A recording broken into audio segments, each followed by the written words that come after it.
My dad's here tonight. Give it up for my dad. He's in the house.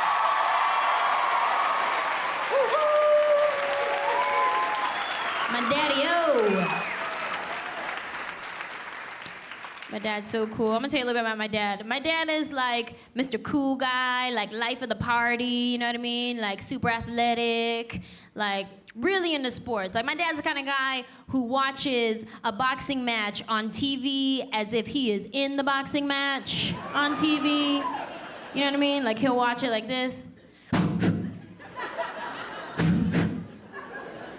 It's like, whoa, Dad, are you winning? He got us involved in sports when we were younger, but not like the legit way. Only if it was free to sign up and you got a free t-shirt to play. Because if you had to pay for a uniform, forget it, you can't be on that team.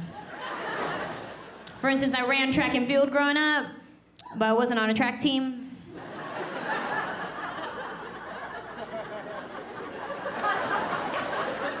My dad would just take me to the track meets on Saturday morning and sign me up. I was the only one with my number on binder paper. It would look like this.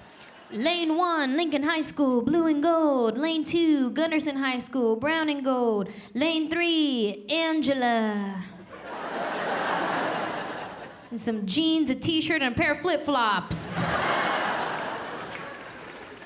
I didn't know what I was doing. I wasn't trained properly.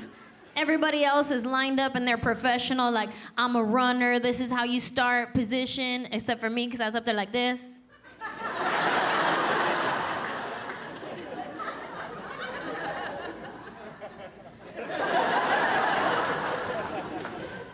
Everybody on the side is telling me, like, get down in the position.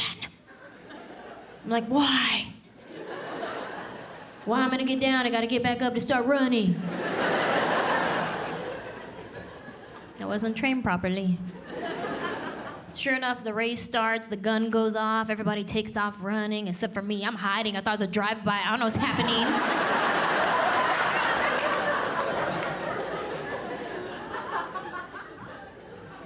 I was really into wrestling growing up. WWF. Right? Before it was WWE. You know what I mean? Like some old school wrestling, like some Hacksaw Jim Duggan, Ultimate Warrior, Ryder Roddy Piper, $1 Million Man, Tugboat, Earthquake, Demolition Bushwhacker. I was 7 years old into wrestling, right? You know when a kid does something good in school, you give him like a toy or a prize or something, right? Well, I'm 7. I got good grades one time.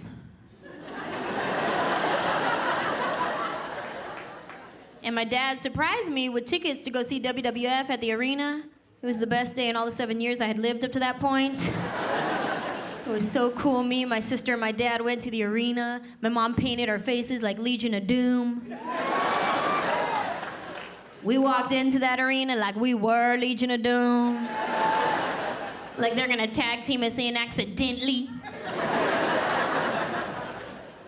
You know, the wrestlers come out, right? And they run to the ring and everybody's trying to get a high five from the wrestler. Well, I'm the littlest one trying to get a high five, talking about, I saw Jim Duggan! I saw Jim Duggan! Right here! Right here! Right here! But he didn't see me. I didn't know we were broke, man. I didn't know we were broke until I was about like 13. That's when the reveal happened. Because I volunteered at a neighborhood food drive, and one of the bags was for my family. Imagine my surprise. I showed up, I was like, who are we helping today? They're like, help yourself, Gina, grab a bag, get out of here. We had a good time growing up, though, man. We always had a lot of dogs in my house, because my grandmother would always pick up stray dogs, which became my attitude towards men. That's right. I see some guy wandering the street. I'm like, are you lost, buddy? Huh? Are you lost? You want to come home with me? Huh? I have bacon at my house.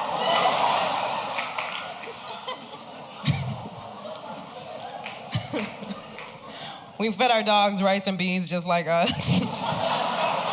The dogs would look at us like, damn, are we broke too? Like, what's going on? What's going on with this situation? One thing was great, we had to be creative. Like me and my siblings, when we would play games, we had to play broke people games. Yeah, I see some of y'all chuckling.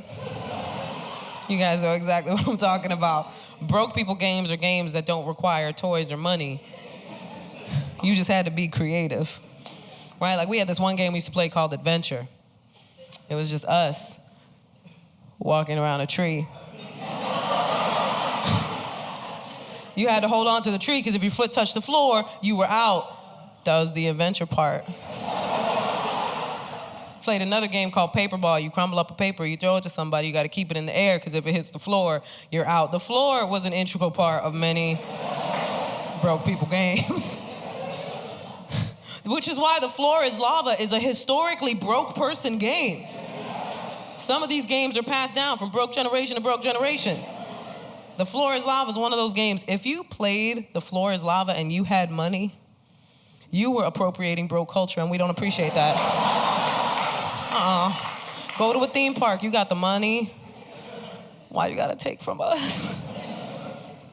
We weren't broke forever. I feel like people always panic when I say that we were broke. We weren't broke forever. My parents are Latinos. They worked really hard to get us out of that situation.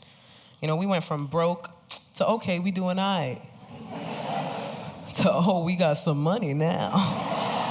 Then back down to, okay, we doing all right. Because when broke people get money, they don't know what to spend it on. You spend it on your fantasies. We got a little bit of money, and my dad bought a boat. We lived in the South Bronx. Where shall we sail, Papa? Shall we follow the pissy smell to the Isle of Manhattan? Let us away to sail.